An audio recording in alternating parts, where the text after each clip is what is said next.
This was the second set that was also there in the GATE 2021. Let us do that also.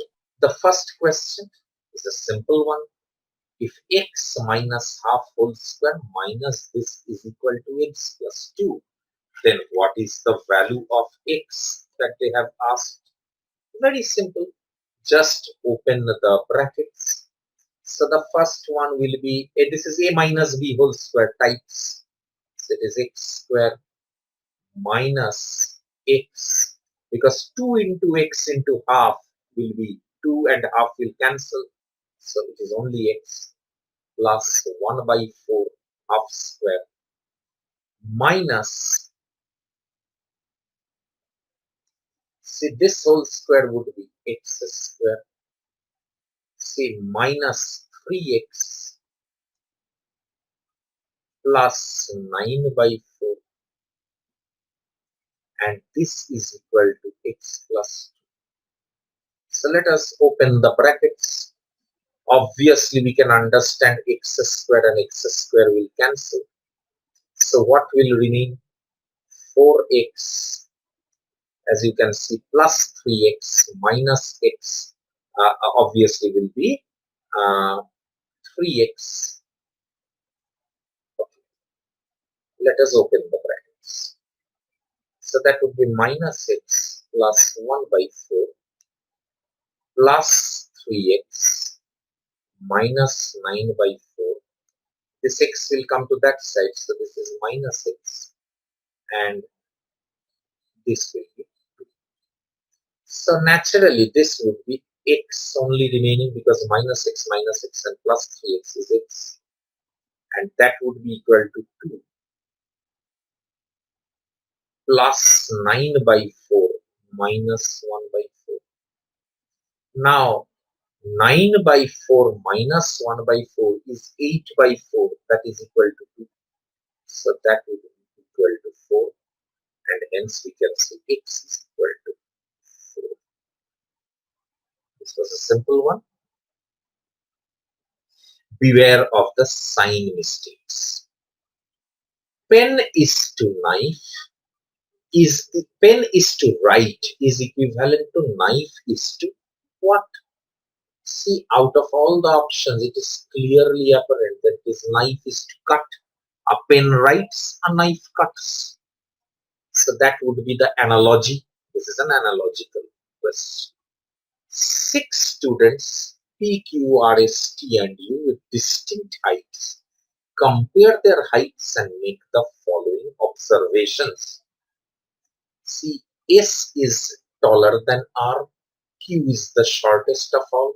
See, suppose these are the 6 people. 1, 2, 3, 4, 5, and 6. This is in the ascending order of heights. So they have said in observation number 2, Q is the shortest of all. So this must be. They have said U is taller than only one student. It means U must be the second tallest, because he is taller than only one student. They have said S is taller than R, but I don't know where R is seated. So naturally this is right now not possible for me. So I go on to observation 4. T is taller than S, but is not the tallest. Now you see, if S were here, T could have been here, or else if S were here, T could have been here. I hope you can understand. T could not have been the tallest, so that is confirmed. So any of these conditions were true. If S were here, then T could only have been here. So these are the 3 conditions that result is.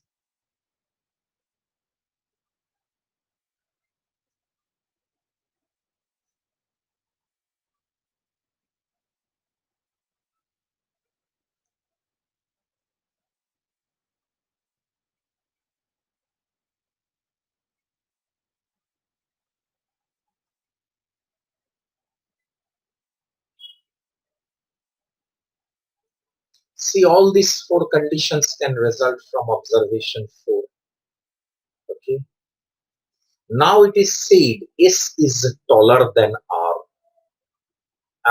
I mean only these three conditions, because I somehow didn't put, this would be the final one. So only S is taller than R. But here you see S cannot be taller than R. So this is not done. Here you see S cannot be taller than R. So this is not done. But here S can be taller than R, because here R can be placed. Now who is the only person left? P, Q, R, S, T and U. So naturally P is left. So this must be P. So I can say that the final order is P, T, S, R and U. So this is the final case. The number of students that are taller than R is the same as the number of students shorter than. So you see, taller than R, there are 3 students. So the number of students shorter than S will also be 3. So I will say, what is this? I presume S is with B. So I will say B is the correct answer, because it should be S that is the correct answer. Okay. I hope this is understood.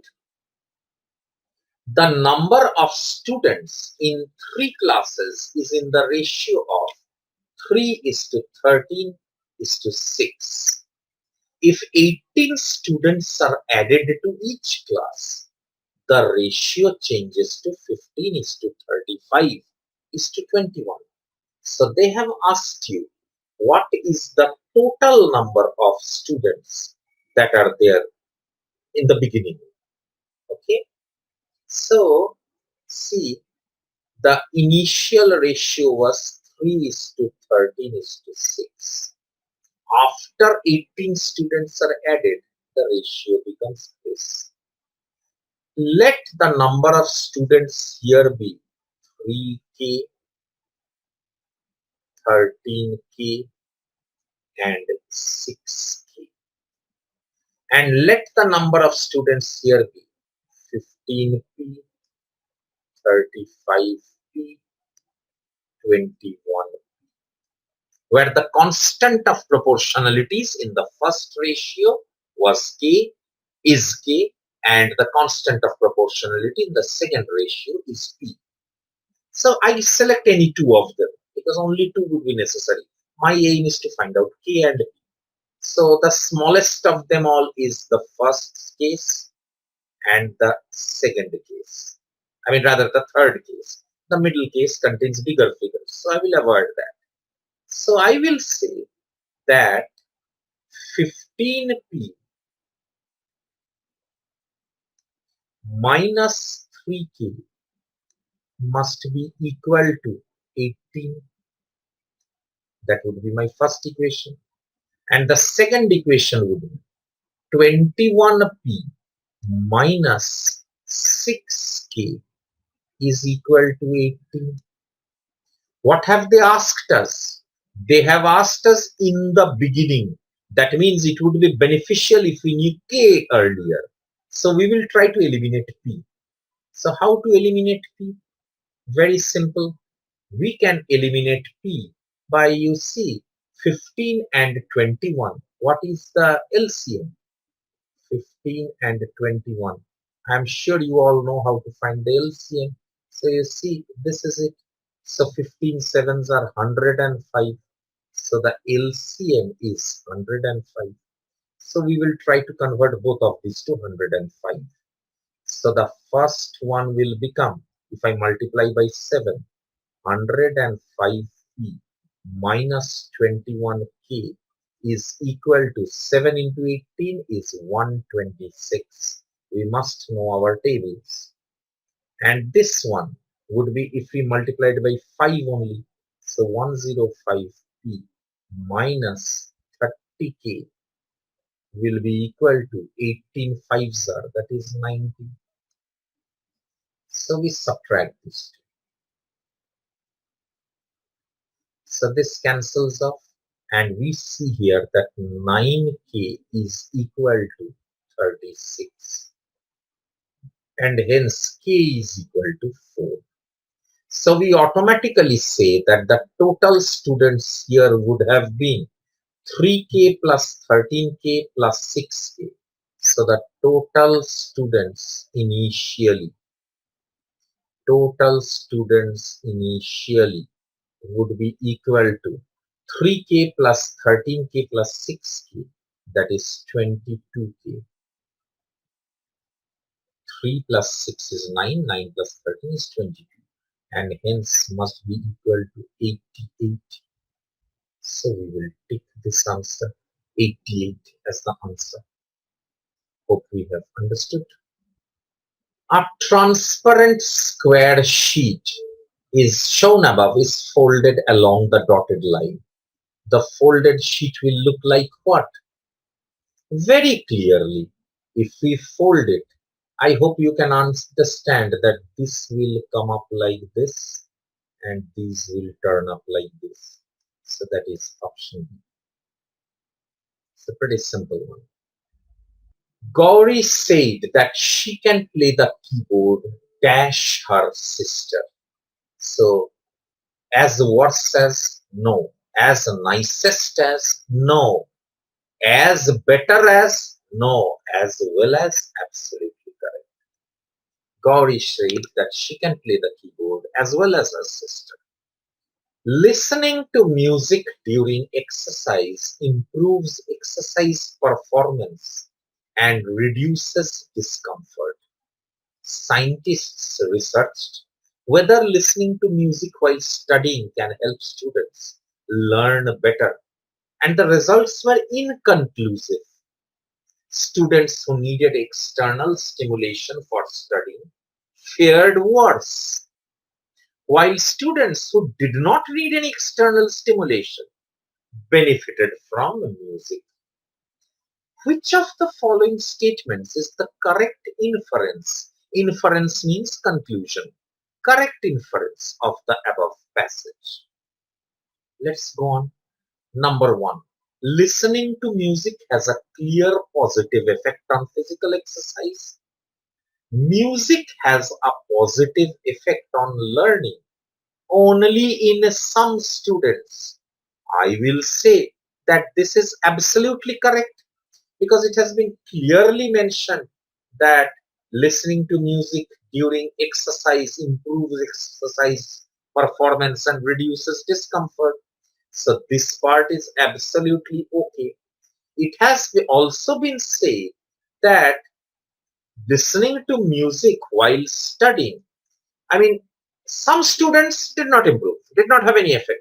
They fared worse, while some students benefited.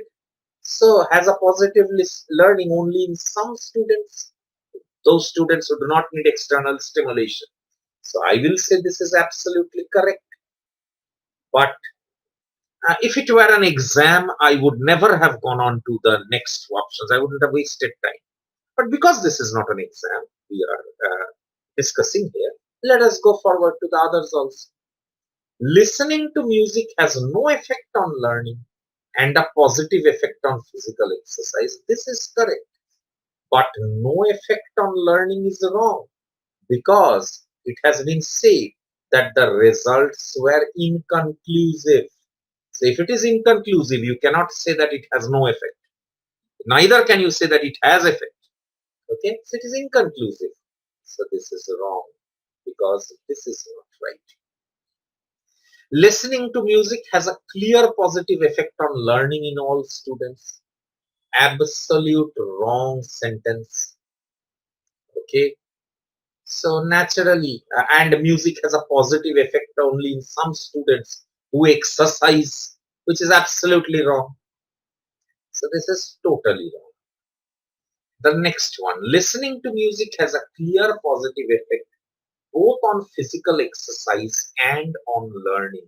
Once again wrong, because on learning it is inconclusive. So physical exercise is correct, but learning is wrong. So this is wrong. So you see, our first conclusion was absolutely correct. A jigsaw puzzle has two pieces. One of the pieces is shown above. It is this one. This is the one that is shown. which one of the options,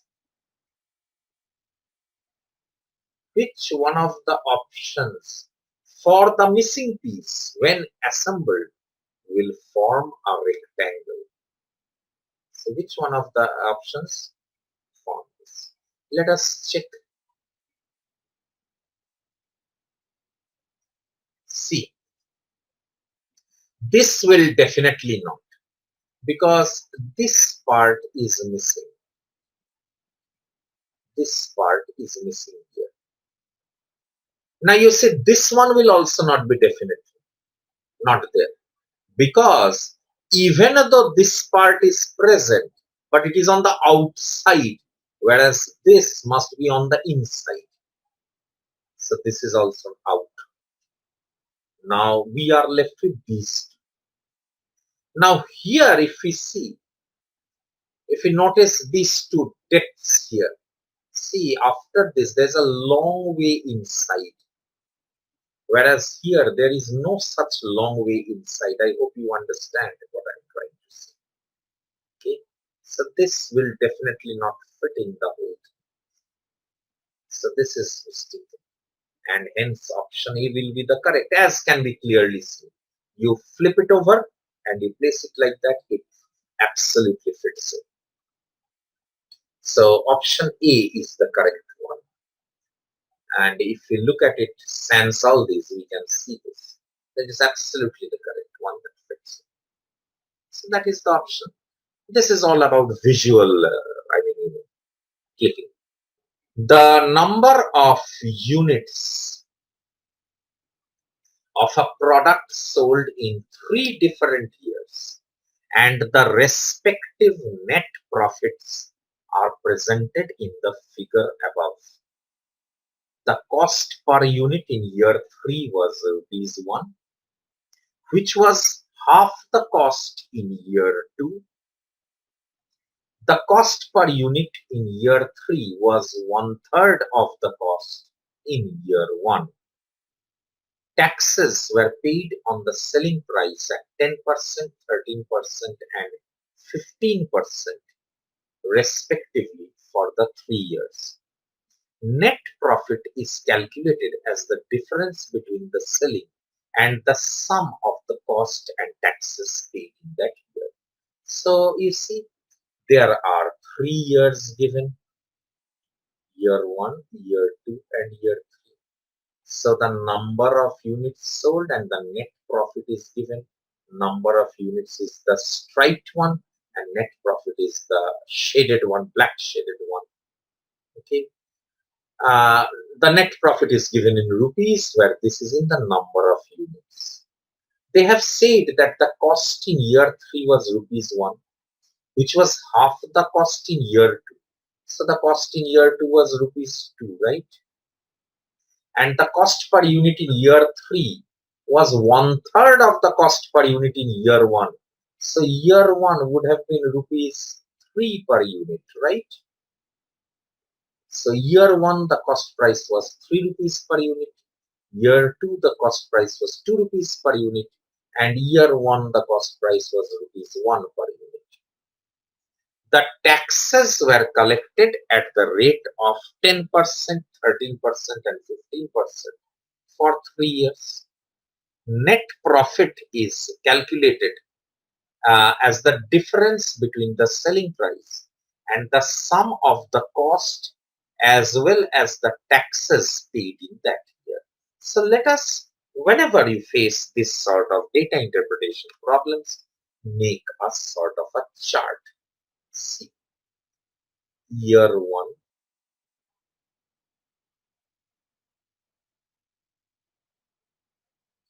year 2, year.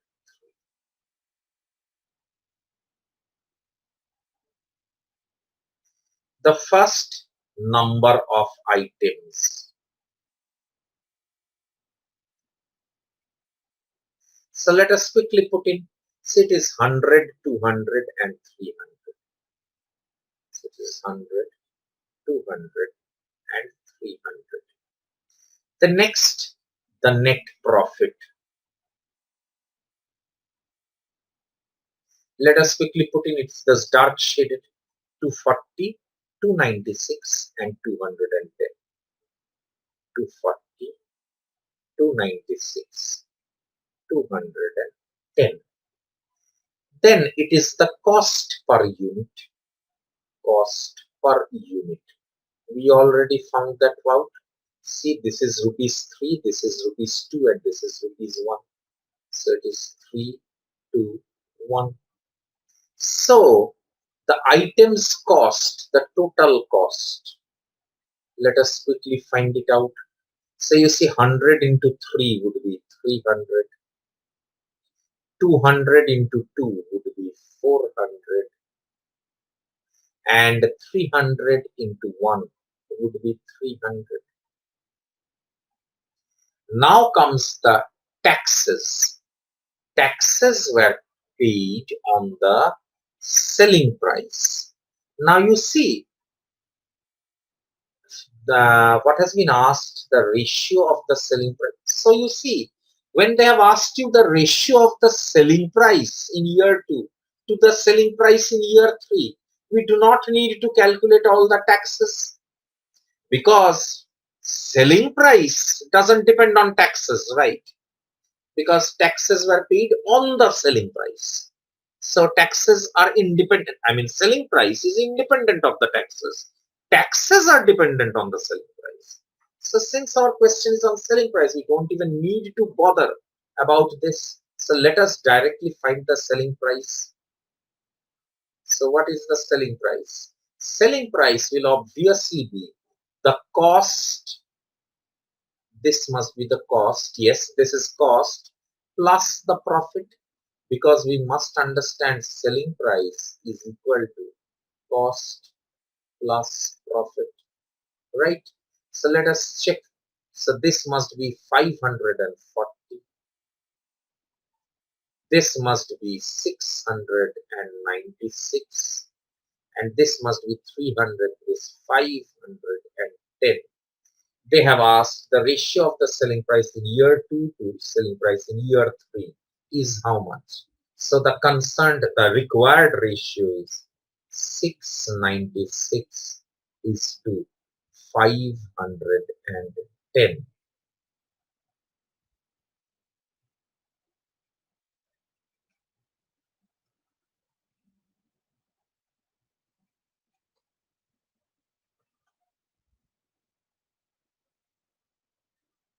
No, we are wrong here, because the net profit that we have calculated will be dependent on the taxes. So we will have to take the taxes here. So here the selling price that we have calculated right like this is not the correct one. So let us calculate the taxes here. Let us calculate the taxes here. The tax, but how will we do that?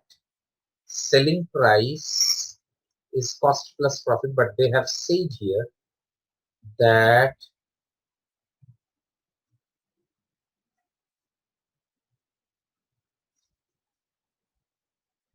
net profit is calculated as the difference between the selling price and the sum of the cost of taxes. Okay, so let us find here the selling price plus the taxes.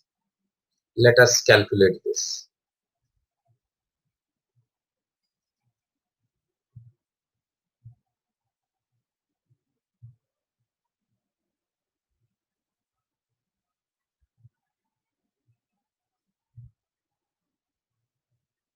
So if the selling price is X, if the selling price is X, then the taxes would be, say suppose in the first year, 10% of X. So that is X by 10. So basically we have to say that X must be equal to cost plus taxes plus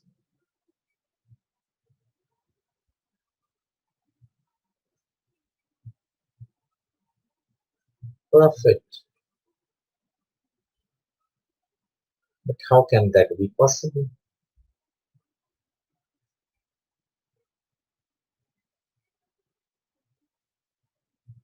So x minus the tax, that is x by 10, will be equal to cost plus profit. Okay, okay. So let us check this out. This would be a wrong conclusion.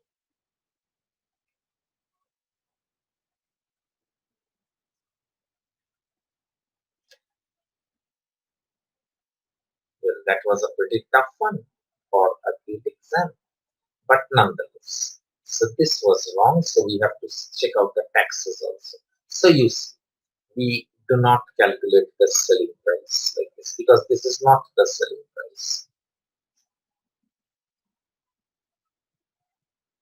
So let us check out.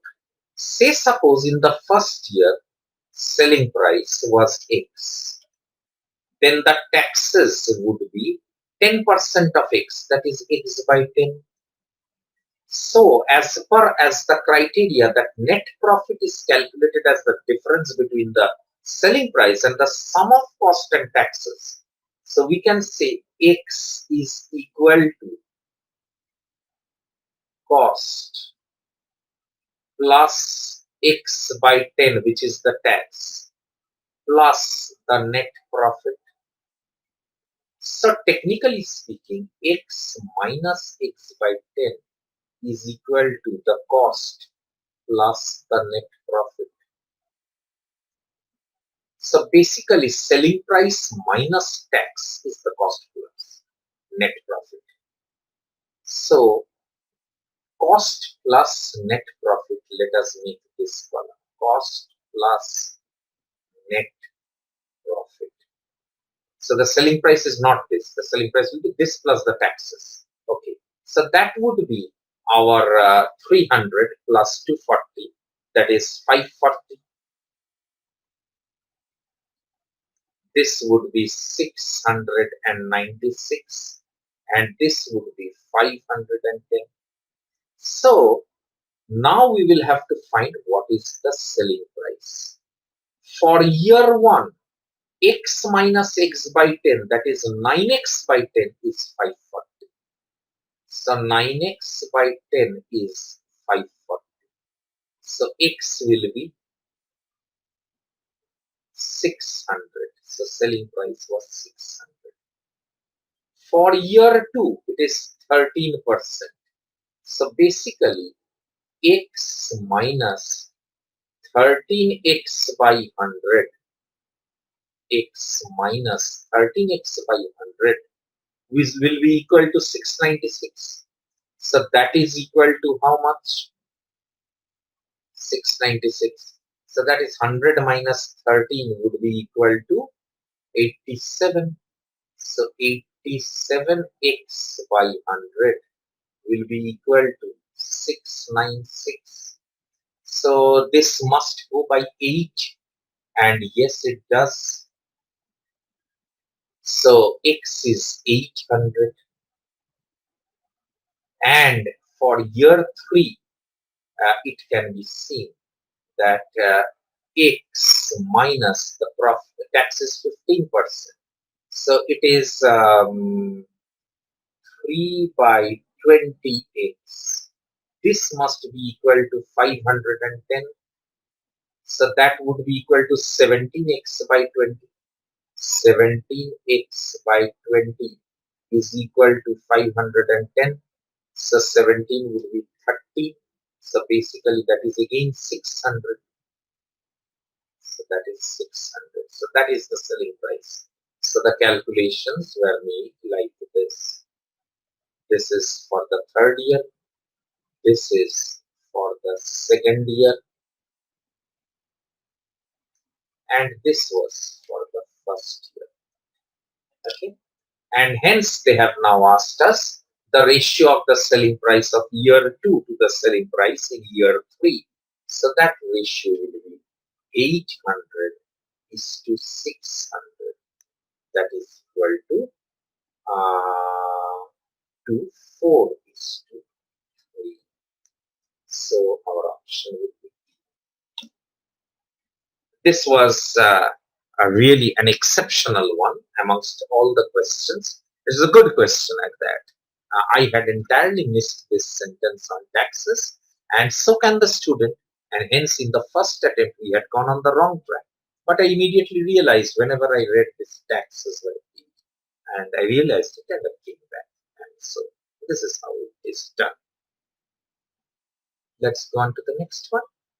If theta is the angle in degrees between the longest diagonal of a cube and any one of the edges of the cube, then what is cos theta? Let us draw a cube.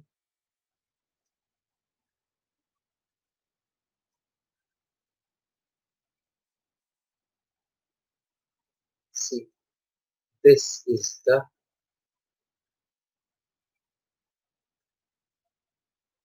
and a cube means all the sides are equal, the dimensions are equal. See, the longest diagonal would be this one.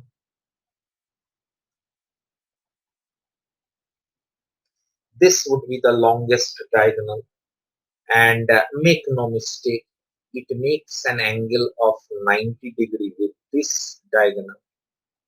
So this is a 90 degree. I mean, this is the 90 degree, not this. This is the 90 degree that it makes. Okay. So they have said along the theta is the angle with any one of the sides. So this must be theta. So they have asked you what is cos theta. Now we know cos theta for any right angle triangle. If this right angle triangle, say A, B, and C, were written like this, then this is the 90 degree and this is theta. So cos of theta would be adjacent divided by the hypotenuse. So that would be equal to AB divided by AC. Now, since this is a cube, let us suppose that the side is, let us suppose A. So all of the sides are A, so AB will also be A. So here AB is also A. Now what will be the longest diagonal? Generally the longest diagonal will always be, I hope you understand that the longest diagonal is nothing but, that is AC, would be nothing but A square plus A square plus A square. Because it is after all a cube, so all the dimensions are equal, A, and A length, breadth and height. So this is the longest diagonal, which is root 3A. So cos theta can be said to actually instead of saying they have asked you cos theta, so we can say cos theta would be A by root 3A, that is equal to 1 by root. So this is the case. Okay, so this is how we do it. So that's an end to it. Thank you so much.